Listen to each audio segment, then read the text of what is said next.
Hi guys! So today I'm going to make some cheese scones slash scones for you guys. I don't know how you say it. I'm going to go with scones. And a work colleague of mine specifically requested cheese ones, so that's what I'm going to go for. I'm following Nigella's recipe. Do love a bit of Nigella. Looks pretty easy, so I will crack on now and show you what you need. Clearly you need a mixing bowl and a sieve.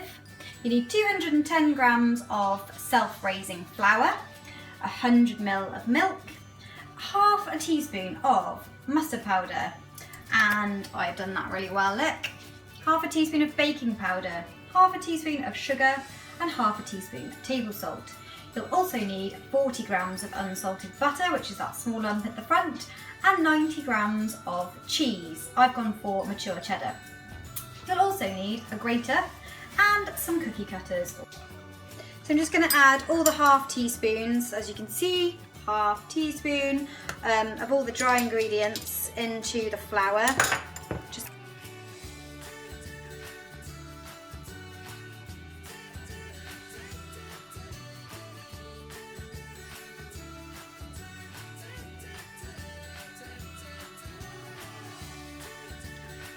So I've also grated all the cheese and butter together, so this is the cheese and the butter on this plate. So I'm going to add that to the dry ingredients in here, try and break up the, try and do it this way so you can see.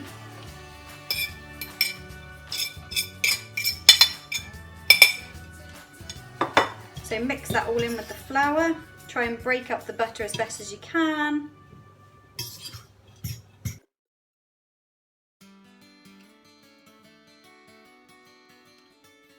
Then you want to add your milk. Bring it all together to form a nice dough. So start off with your fork, then I'm going to get in with my hands.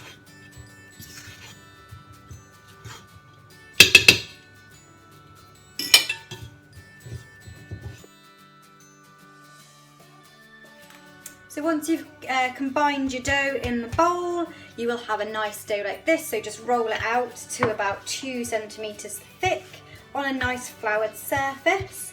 So obviously you want to keep your scones quite thick. You don't want to go too thin at all.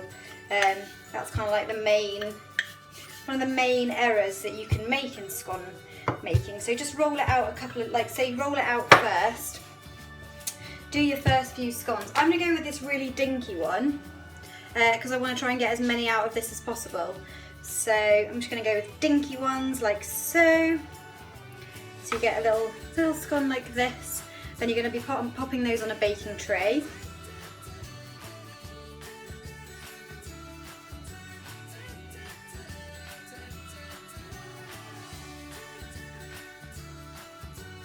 Okay, so once you've transferred the scones onto a baking tray, you're just going to brush them with a little bit of milk on the top. Mine could probably have done with being a little bit thicker, so when you're doing yours, make them a bit thicker. Go with the 2 centimetres I recommended rather than the probably centimetre to 1.5 centimetres that I've done here.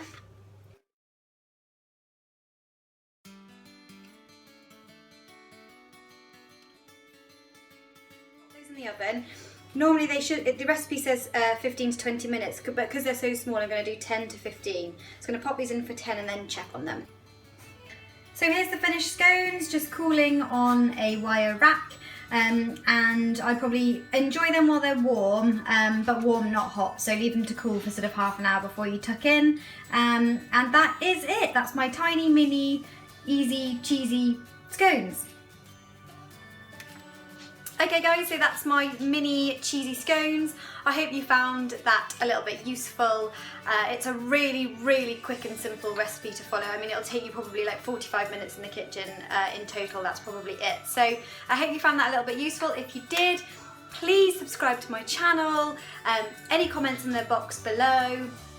Anything that you do with cheese scones that might make it more exciting for anyone else. I know that I've done this in the summer before with fresh chilli in the mixture, which is really nice as well. But if you've got any other suggestions, please pop them in the comments box below. Give it a thumbs up if you like the video, and don't forget to follow me on Facebook, Twitter and Instagram. Cheers guys, bye!